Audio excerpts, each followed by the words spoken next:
Nós vamos, então, dar início ao estudo da Revista Espírita, e o tema de hoje, o artigo que hoje será focalizado, é de julho de 1858 e chama-se O Tambor de Berezina. Então, Kardec diz o seguinte: tendo-se reunido em nossa casa algumas pessoas com vistas a constatar certas manifestações, produziram-se os fatos que se seguem no curso de várias sessões, originando a conversa que vamos relatar e que apresenta um grande interesse do ponto de vista do estudo. Manifestou-se o espírito por pancadas, que não eram dadas com o pé da mesa, mas na própria intimidade da madeira. Desculpem, gente, eu estou ainda com um pouquinho de tosse. A troca de ideias que então ocorreu entre os presentes e o ser invisível não permitia duvidar da intervenção de uma inteligência oculta. Além das respostas a várias perguntas, seja por sim, seja por não, seja ainda por meio de tipologia alfabética, os golpes batiam à vontade uma marcha qualquer, o ritmo de uma área, imitavam a fuzilaria e o canhoneio de uma batalha, o barulho do tanoeiro.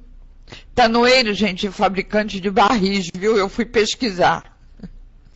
E do sapateiro. Faziam eco com admirável precisão, etc. Depois ocorreu o movimento de uma mesa e sua translação sem qualquer contato das mãos, uma vez que os assistentes se mantinham afastados. Colocada sobre a mesa, em vez de girar, uma saladeira pôs-se a deslizar em linha reta, igualmente sem contato com as mãos. Os golpes eram ouvidos do mesmo modo nos diversos móveis do quarto, algumas vezes simultaneamente, outras como se estivessem respondendo. Então, gente, bom, eu vou cumprimentar aqui aos que estão chegando.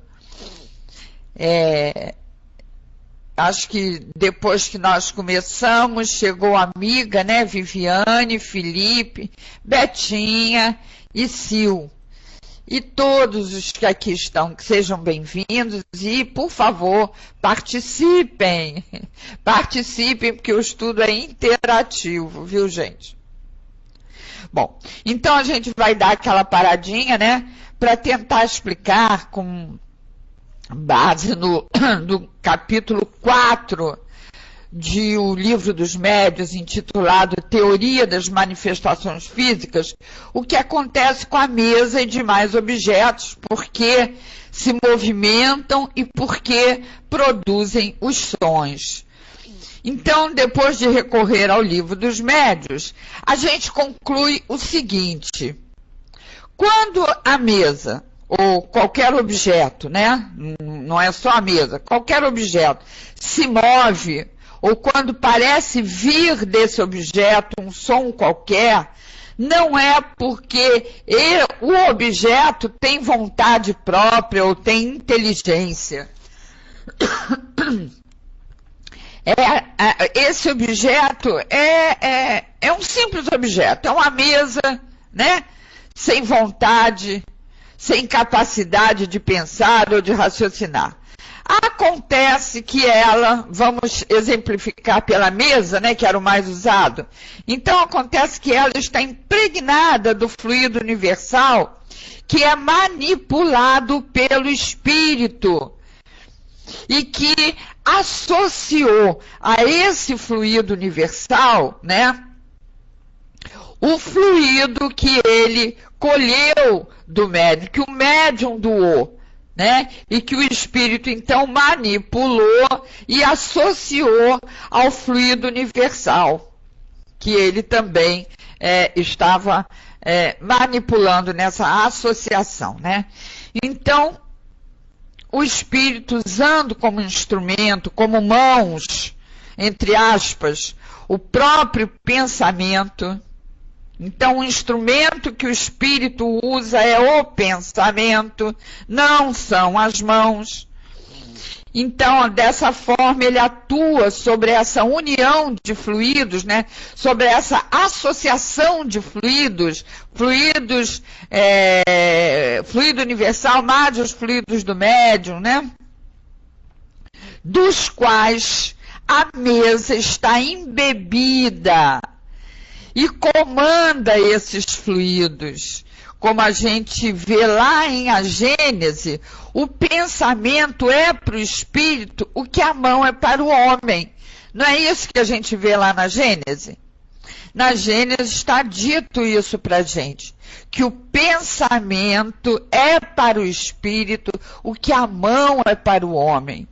Então, assim como nós manipulamos a matéria com as nossas mãos, o espírito manipula a matéria do fluido cósmico e do fluido mediúnico com o seu pensamento, né? Então, como esses fluidos estão associados à mesa, ela também sofre esse comando do espírito. Por quê? Por quê? Porque ela está embebida desses fluidos, né? Esses fluidos estão impregnando a mesa. Se o espírito atrai para tal ou qual lugar essa massa fluídica que ele associou, para esse tal ou qual lugar vai também a mesa. Por quê? Porque ela está imersa.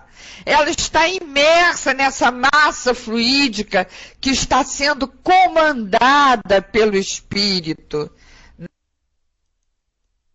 né? Então, para onde o espírito determina pelo seu pensamento que vá essa massa fluídica, vai à mesa, porque a mesa está envolvida nela. Bom, acho que deu para entender, gente. Espero que tenha dado para entender aí. Qualquer coisa, vocês vão colocando, por favor, as dúvidas aí, que se eu tiver capacidade para esclarecer, eu esclareço. Se eu não tiver, alguém há de ter. Tá bom, gente? É só colocar aí um sim ou não. Bom. E a tela tá tão paradinha. Ah, tá. Então tá. Obrigada, Lulu. A tela estava tão parada que eu pensei que eu estava congelada. Então tá bom. Qualquer coisa, se vocês não entenderem, coloquem aí que a Verinha explica tudinho. Bom, então vamos lá. E os ruídos? Né? A gente falou do movimento da mesa, né? E os ruídos, hein, gente? E os sons? Como se produzem os ruídos? Como se produzem os sons, né? Que a gente não vê, que no caso, né, aqui do artigo, Kardec e aqueles que ali estavam não viam nenhum instrumento, mas os sons eram emitidos, os ruídos eram emitidos, eram ouvidos, né? E como isso acontecia, né? Como se produzia isso? Então, os espíritos responderam a Kardec, que assim como o espírito pode atuar sobre a matéria da mesa, ele pode também atuar sobre o ar e produzir os sons. Também está na Gênese isso, né? Ah, tá bom, Verusca. Tá certo. Então, os sons não vêm da mesa, né? Os sons não vêm da mesa. Vêm do trabalho do espírito ao manipular os fluidos que impregnam o ar. Então, no caso dos sons, no caso dos ruídos, nada está partindo da mesa, e sim, né, dos fluidos que impregnam o ar e que o espírito está manipulando. Tá bom, Verinha? A gente entende. Então, vamos voltar aqui para o artigo, e Kardec continua dizendo o seguinte: o espírito parecia ter uma marcante predileção pelo toque de tambor, pois que os repetia a cada instante sem que se lhe pedisse. Muitas vezes, em lugar de responder a certas perguntas, batia a generala. A generala era uma espécie de marcha, né? Militar. Então, batia a generala ou tocava o reunir, que também é um toque, né, militar. Interrogado sobre várias particularidades de sua vida, disse chamar-se Célima, ter nascido em Paris, falecido aos 45 anos e sido tocador de tambor. Entre os assistentes, além do médium especial de efeitos físicos que produzia as manifestações, havia um excelente médium psicógrafo que serviu de intérprete ao espírito, o que nos permitiu obter respostas mais explícitas.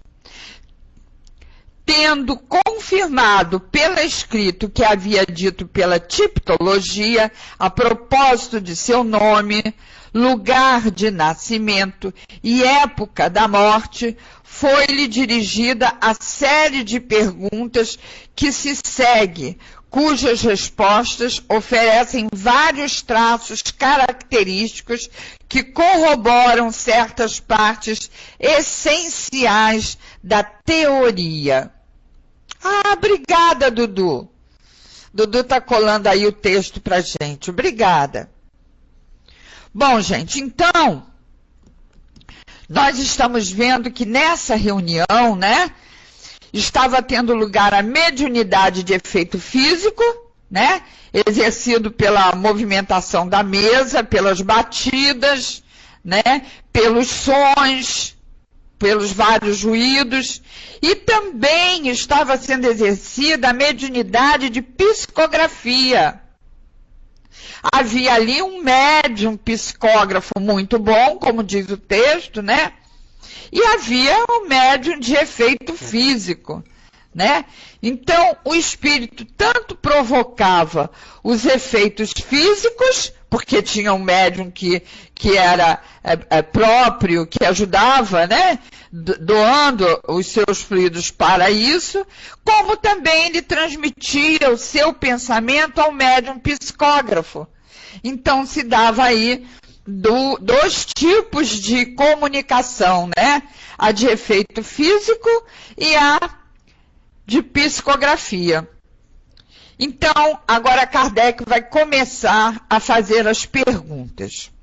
E a primeira pergunta, aliás, gente, uma coisa que eu não falei, vou falar agora, é que esse estudo tem muitas perguntas. São, deixa eu ver aqui, peraí, para não falar errado, são 67 perguntas. Então, naturalmente, não vai dar tempo da gente fazer todas.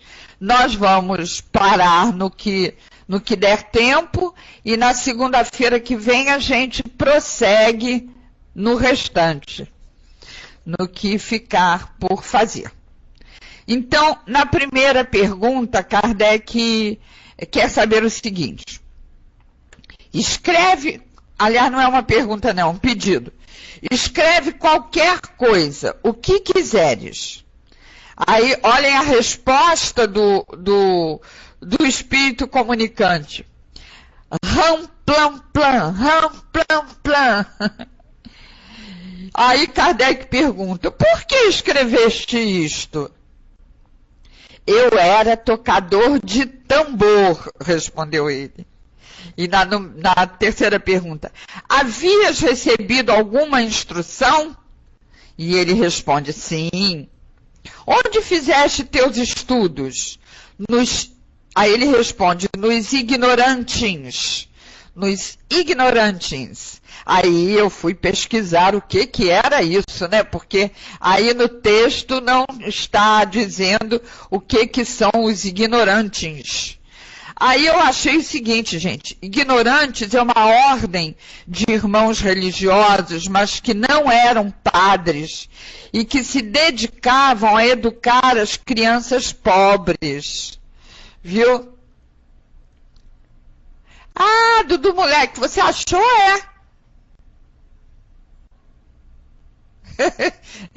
Ele achou outra, eu não sei se estava no meu texto, não tinha essa explicação. Você achou, Dudu?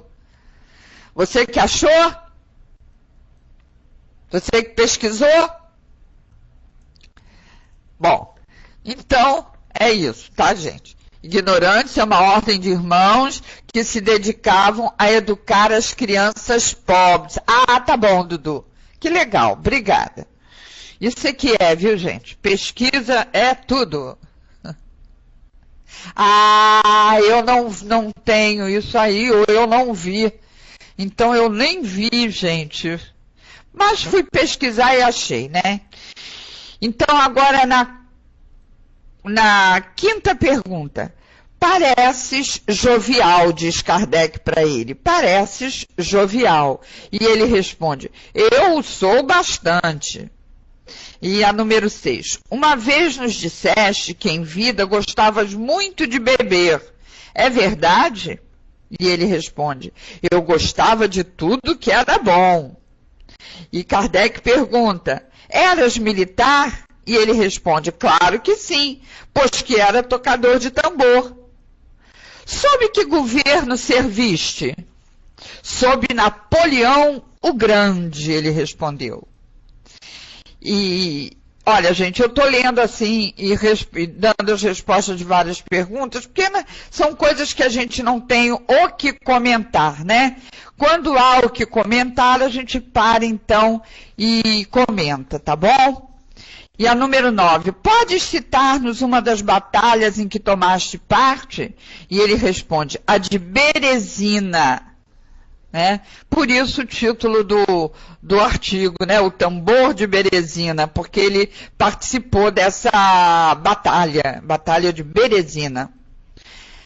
Foi lá que morreste? E ele responde, não. Estavas em Moscou? Pergunta Kardec. E ele diz, não. E Kardec quer saber na número 12, onde morreste? E ele responde, na neve.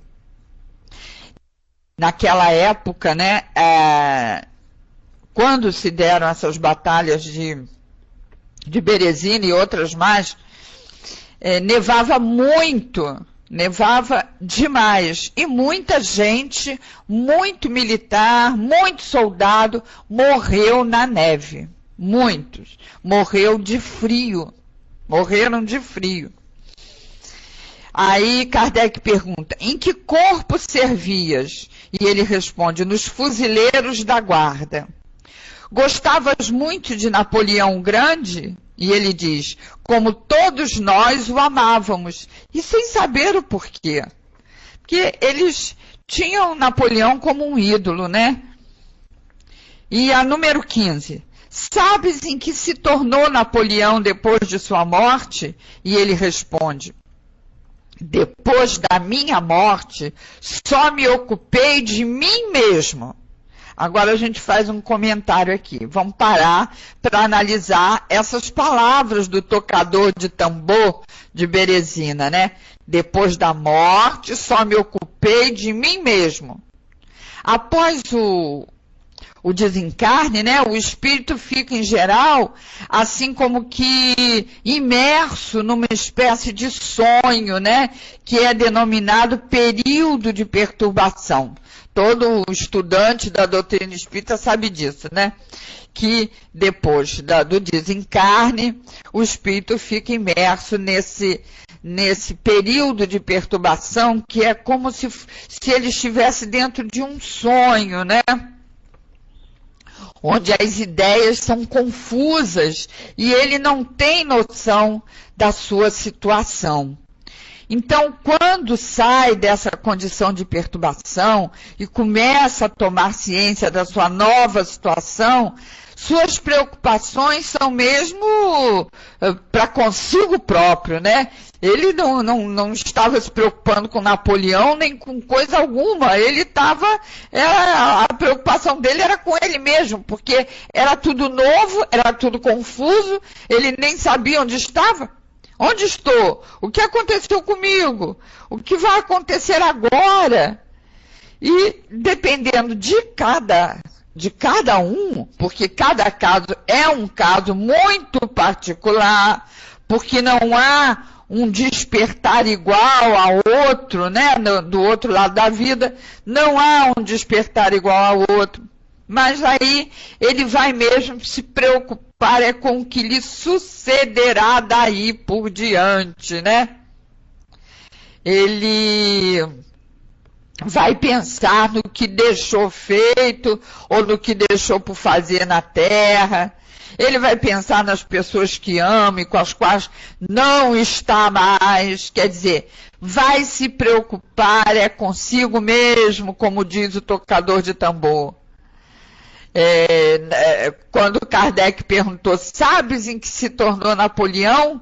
Depois que você morreu, né? Aí ele responde, depois de minha morte, só me ocupei de mim mesmo. E é isso mesmo, né? Aí, na pergunta 16, Kardec quer saber, estás reencarnado? E ele diz, não, pois que venho conversar convosco. Então ele está dizendo para Kardec, como é que eu estou desencarnado se eu estou aqui falando com vocês? Como é que eu estou encarnado se eu estou aqui falando com vocês? Mas aí, gente, esse espírito tocador de tambor, né, comete um equívoco. Alguém sabe me dizer que equívoco é esse? Ah, meu Deus, se alguém disser aí, ganha estrelinha. Não é isso que eu quero saber. Olhem só, eu estou dizendo que quando ele diz assim, Kardec pergunta, estás reencarnado? E ele diz, não, pois que venho conversar convosco. Como quem diz, como é que eu estou reencarnado se eu vim dar essa comunicação? Se eu vim me comunicar? Ah, Luíse, estrelinha para Luíse, era o que eu queria. O encarnado pode se comunicar também. Isso aí. Então, o espírito está cometendo um equívoco, porque não são apenas os desencarnados que podem atender a uma evocação, a um chamado, né, mediúnico, através de um médium.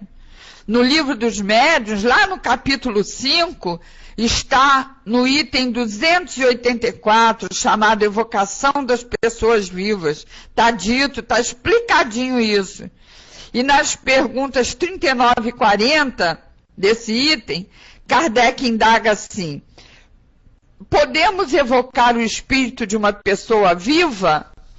E os espíritos respondem, sim, desde que se pode evocar um espírito encarnado. O espírito de um vivo pode também, nos seus momentos de liberdade, manifestar-se sem ser evocado. Isso depende da simpatia que tiver pelas pessoas em causa. E na 40, Kardec pergunta, como se acha o corpo da pessoa cujo espírito é evocado? Interessante isso, hein, gente? Olhem só, como se acha o corpo? É verdade, Vera, basta entrarmos em estado de emancipação, né? E olha só o que Kardec coloca. Aliás, o que os espíritos respondem a Kardec? Kardec pergunta, como se acha o corpo da pessoa cujo espírito é evocado? E eles respondem, dorme ou cochila. É quando o espírito está livre. Como a Vera colocou, basta estarmos em estado de emancipação, quer dizer, livre, né? Bom, então, já desfizemos aqui o equívoco do tocador de tambor, né? É um estado meio que em torpor, é isso aí. Então, na pergunta número 17, Kardec quer saber, por que te manifestas por pancadas sem que tenhas sido chamado?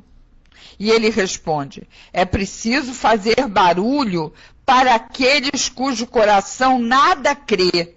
Se não tendes o bastante, dar-vos-ei ainda mais. Então ele está aqui confirmando o que os espíritos já disseram. Era preciso os efeitos físicos, né, gente? Era preciso girar a mesa, né? Levantar a mesa, fazer a mesa andar. Eram precisos as batidas, os ruídos, para chamar a atenção, para despertar os incrédulos, né?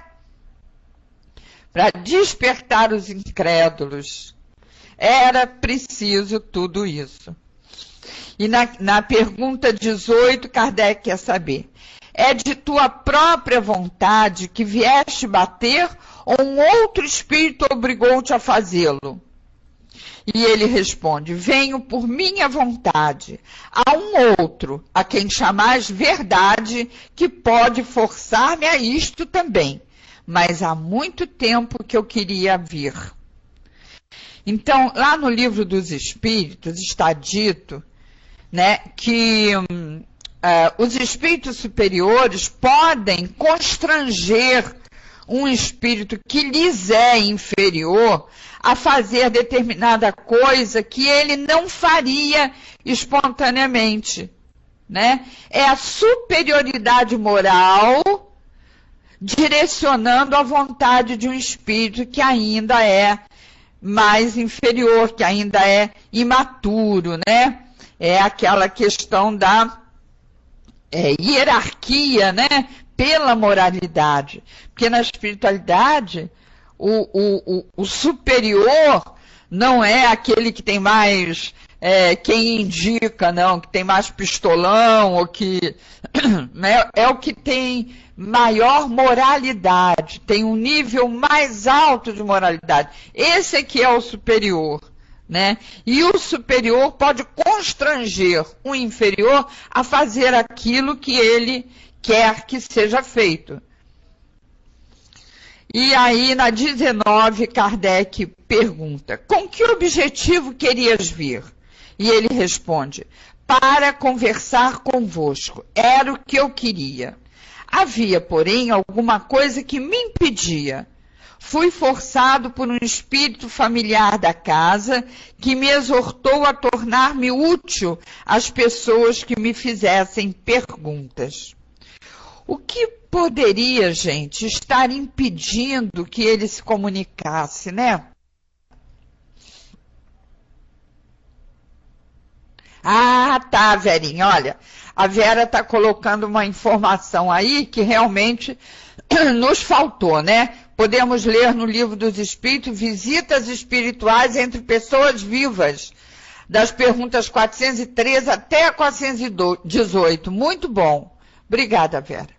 Bom, então, eu estava perguntando a vocês, né, o que poderia estar impedindo que esse espírito do batedor de tambor aí, tocador de tambor, se comunicasse? Porque ele diz, né, que ele queria se comunicar e não conseguia, né? A gente só pode fazer algumas suposições, né? Talvez ele não conseguisse porque a sua ideia, ele teria uma ideia de que não poderia, ou de que não conseguiria fazê-lo, né? Talvez pudesse ser também a falta de um médium que se afinizasse o suficiente com ele para que esse intercâmbio, né, pudesse ser efetuado.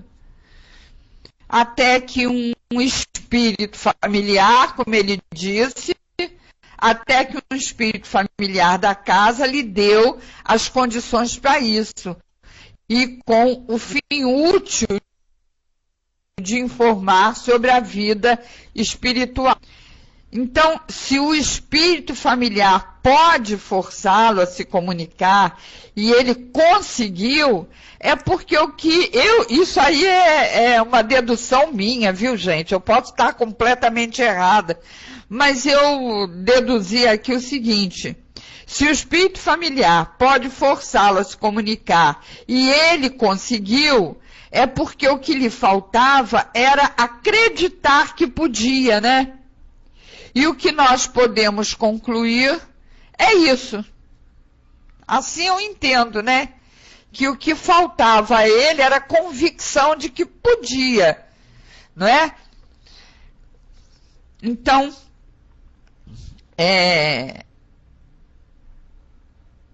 Kardec diz o seguinte: esse espírito, então, tem muito poder, visto comandar outros espíritos. Aí ele responde o seguinte: mais do que imaginais, e não o emprega senão para o bem. Aí tem uma observação: o espírito familiar da casa deu-se a conhecer sob o nome alegórico de verdade, circunstância ignorada do médium, né?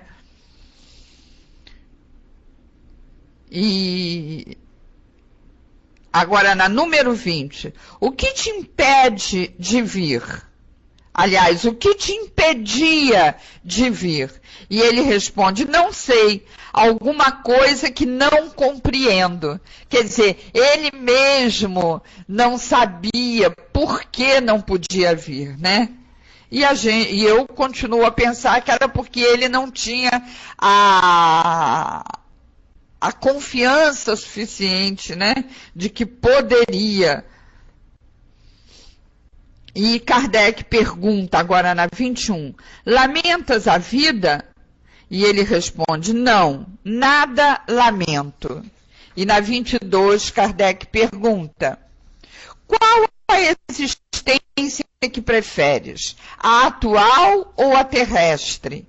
E ele diz, prefiro a existência do espírito à do corpo. Então, ele prefere a existência, isso é bom que a gente perceba para depois a gente comentar. Ele prefere a existência do espírito do que a do corpo. E Kardec pergunta, por quê? E ele responde, porque estamos bem melhor do que na Terra. A Terra é um purgatório. Durante todo o tempo em que nela vivi, sempre desejei a morte. É interessante, gente, nós notarmos que mesmo ele não sendo um espírito de muita evolução, né? É dito que ele é um espírito ainda imaturo, inferior e tal. Ele se encontra melhor no plano espiritual do que estava no plano físico, né? Isso até que nos enche de esperança, né, gente? Até que a gente fica cheio de esperança. Porque aí a gente pensa, bom, se ele, que é um espírito ainda imaturo, inferior que nem eu, pode estar melhor no plano espiritual do que no físico, eu também posso, né? Eu também posso. Quando chegar a minha horinha, pode ser que eu me ache bem lá, né? Porque a gente vê tanta narrativa dos espíritos que chegaram do outro lado e sofrendo, e isso e aquilo, porque não eram evoluídos, porque fizeram isso, porque fizeram aquilo. Mas ele está aqui dizendo que está muito melhor lá do que estava aqui. Quer dizer, não precisa ser para estar, pelo menos, numa situação confortável, né? Mediamente que seja, não precisa ser um espírito de alta evolução. Não é isso, gente? Pelo menos é o que ele está dizendo aqui. É o testemunho desse espírito. Por isso Kardec diz que muito se pôde estudar com essa comunicação, né? Então a gente pode ter bastante esperança, né? Não vamos sofrer. Beijoca para você. E beijo para todo mundo que chegou aí depois que nós começamos, viu? Então, gente, olhem só. Kardec, agora na pergunta 24, ele pergunta: sofres em tua nova situação? E ele responde: não, mas ainda não sou feliz. Quer dizer, ele não sofre, mas ainda não é feliz. Por que que ele não é feliz? Por que será, hein, gente? Por que que ele diz que não é feliz? Isso, ele não era mau, né? Ele não era perfeito, ele não era um espírito evoluído, mas ele não era mau. Ele fazia o trabalho, ele se desincumbia da tarefa dele, né? O que era pedido a ele, ele fazia, ele cumpria. Então, por que será que ele diz que não era feliz? Bom, também é uma conclusão minha, que eu vou ver se vocês concordam. Eu penso o seguinte, gente, porque a felicidade é uma coisa que se conquista com a depuração, né? Com a elevação, com a purificação dos nossos sentimentos. Então, felicidade completa é conquista dos espíritos puros. Vamos intensificando nossa situação de espírito feliz conforme vamos evoluindo, progredindo, domesticando as nossas tendências, domesticando os nossos desejos, os nossos sentimentos, né? Não é isso, gente? Então, ele não era completamente feliz, como nenhum de nós é, né? Por quê? Porque a felicidade completa é atributo dos espíritos puros, né? Os espíritos que não têm mais o que burilar, não têm mais com que deficiências lutar, né? Enquanto a gente tiver que lutar contra as nossas imperfeições, contra as nossas más tendências, realmente não haverá uma felicidade completa, né? Haverão momentos felizes e tal. O Jurandir coloca, porque ele não aceitava o que tinha que ser assim. É um jeito, a inconformação é um aspecto da rebeldia, né?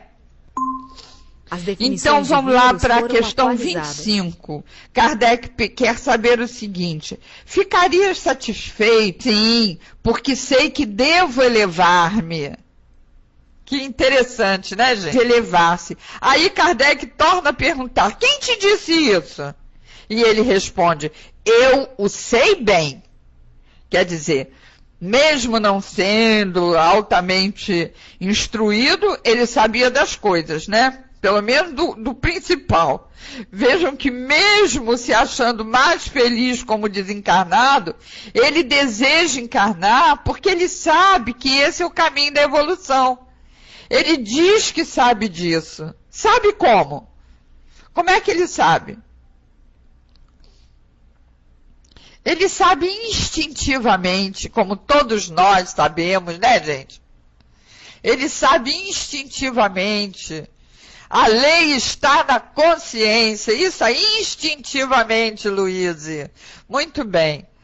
A lei está na consciência. E se está na consciência, ela vem, né, instintivamente. Não precisa que a gente estude nem que pesquise. É uma coisa instintiva, né?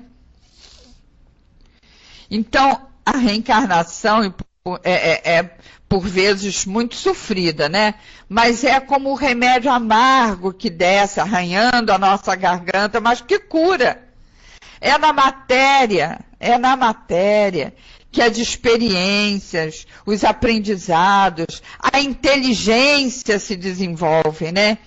E isso é necessário ao crescimento espiritual, que é o que leva à felicidade. E o tocador de tambor de Berezina estava sabendo disso, porque ele mesmo disse que ele precisava reencarnar porque sei que devo elevar-me. Foi a resposta dele, né? E quando Kardec perguntou, quem te disse isso? E ele respondeu, eu o sei bem. Quer dizer, ninguém disse, né? E Kardec pergunta, reencarnarás logo? E ele diz, não sei. Vês outros espíritos à tua volta? E ele responde, sim, muitos. E Kardec pergunta, como sabes que são espíritos? E ele responde, entre nós vemo-nos tais quais somos. Interessante isso também, né? Nós sabemos que envolvendo o espírito existe o perispírito, que é o corpo sutil que reveste o espírito em qualquer plano que ele esteja. Esse corpo permite aos espíritos se relacionarem entre si, né, gente? Ah, ok, Vera. Deixa eu ver aqui. Parece que tem uma pergunta. Ah, o Jurandir pergunta. E na subconsciência está o quê, Leila? Você pode me responder? Ih, caramba. A subconsciência eu entendo como o inconsciente, né? E todas as leis divinas, todas as leis naturais estão nessa subconsciência que é o nosso inconsciente. Deus colocou todas as suas leis como sementes nessa nossa subconsciência, vamos dizer assim, nesse nosso inconsciente, e que vão vindo à tona, vamos dizer assim, se podemos nos exprimir dessa forma, com a nossa evolução, com o nosso despertamento, né? Bom, eu acho que é isso que ele quis saber, não sei. E se eu não soube me explicar, por favor, quem souber, pode ir colocando aí na área de texto. Inconsciente, no caso. Pois é, foi o que eu falei. É um inconsciente, né? Então, gente, na número 30, sob qual aparência os veis? Como se podem ver os espíritos, mas não pelos olhos. Bom, aí então a gente aprendeu com Kardec, também no Livro dos Espíritos, no item intitulado Ensaio Teórico da Sensação nos Espíritos, que há sensações no espírito, visão, audição, mas que essas faculdades são atributos do ser todo e não de um órgão específico. O espírito não vê pelos olhos, nem ouve pelos ouvidos, né? É uma sensação geral. No entanto, Kardec nos diz que o modo pelo qual isso acontece, nós ainda não podemos saber. E os espíritos nos informam que não possuímos linguagem capaz de traduzir essa informação. E também não possuímos ainda o sentido que seria próprio para essa compreensão, né? Então, por enquanto, a gente só fica com essa informação, que os espíritos, né? A sensação nos espíritos é dada por todo ele e não por um órgão específico, né? Bom, vamos ver se alguém botou uma coisa. Bom, vamos ver então a 31. E tu, sob que forma estás aqui? Resposta, sob a que tinha quando vivo, isto é, como tocador de tambor. Então, ele se apresenta da forma como ele pensa em si mesmo, né? Porque é como ele, pelo pensamento, plasma a sua forma. Então, lá também na Gênese, né? está dito que o pensamento é para o espírito o que a mão é para o homem. Mais uma vez a gente lembra isso. Então, ele construiu para si a aparência do tocador de tambor que foi na terra. Pelo pensamento, ele continua sendo o tocador de tambor. E é assim que ele se apresenta, né? E na 32, Kardec quer saber, e os outros espíritos, tu os vê sob a forma que possuíam quando estavam encarnados? E ele responde, não. Só tomamos uma aparência quando somos evocados, de outro modo nos vemos sem forma. Bom, gente, o que nós aprendemos, né, na doutrina é que o perispírito toma a forma que o espírito quer, plasmando essa forma pela própria vontade que dirige o pensamento no trabalho de idealizar e formar uma aparência para si mesmo, né, gente?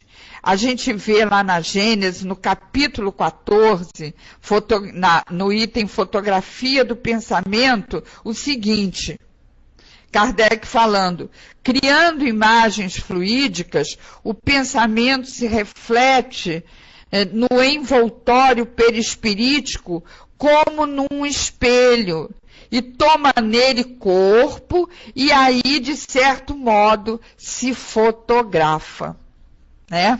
Então, assim, no plano espiritual, os espíritos se deixam ver com as aparências que eles pensam ter e por isso a constroem para si e que perduram, essas aparências perduram enquanto o pensamento sustenta essa forma, né? Enquanto ele pensa nessa forma, enquanto ele se vê nessa forma, essa aparência persiste, né? Se ele parar de pensar ou de querer que esta forma persista, ela se desvanece. Não é isso? Se vocês não concordarem também, ou quiserem acrescentar alguma coisa aí, gente, é só colocar. Então, vamos a mais uma questãozinha, né? Mais duas questõezinhas só, porque já são, aqui no meu relógio, 7:08. Então, a 33. Tu nos vês tão claramente como se estivesses vivo? E ele diz, sim, perfeitamente. E Kardec pergunta outra vez, é através dos olhos que nos vês? E ele diz, não. Temos uma forma, mas não temos sentidos. Quer dizer, ele diz que não tem os sentidos humanos, né? O sentido da visão, da audição e tal. Nossa forma é apenas aparente. Então, a gente já viu que o espírito percebe as sensações por todo ele, né? E não por órgãos específicos, né? Aí tem uma observação aqui. Seguramente os espíritos têm sensações, já que percebem. Se assim não fora, seriam inertes. Contudo, suas sensações não são localizadas, como quando tem um corpo, mas inerentes a todo o ser. É uma observação de Kardec, né? Vá com Deus, Jurandir. Então, deixa eu ver, mais umazinha só aqui, para a gente terminar. A 35 e a 36. Dize-nos positivamente em que lugar estais aqui. E ele diz, perto da mesa, entre vós e o médium. E a 36. Quando bates, estás sob a mesa, em cima dela, ou na intimidade da madeira? E ele responde, estou ao lado. Não me meto na madeira, basta-me tocar a mesa. Bom, então a gente entende que, na realidade, ele não precisa tocar a mesa como nós entendemos a palavra e a ação de tocar, né? Ele não precisa. Como nós já vimos em a Gênese, basta o pensamento do Espírito, né? Determinando que a mesa se mova, e ela se moverá, porque para o Espírito, vamos lembrar de novo, o pensamento faz as vezes da mão, e atua nos fluidos que envolvem e interpenetram a mesa, né? Dando, pela vontade do Espírito, uma direção determinada ao fluido e à mesa que está imersa nesse fluido, né? E o acompanha. Não é isso, gente, que nós já vimos? A mesa está impregnada desses fluidos. Como ela está impregnada desses fluidos, que o Espírito comanda, quando ele comanda essa massa fluídica, a mesa vai junto, né? Bom, então nós vamos parar por aqui, porque já são 19h12, e na próxima segunda-feira a gente continua. Verinha, vamos ver agora se você está com som. Amigos, obrigada aí pela companhia, pela participação, e eu peço desculpas se não pude responder a todos satisfatoriamente, viu, gente? Vamos lá, Verinha.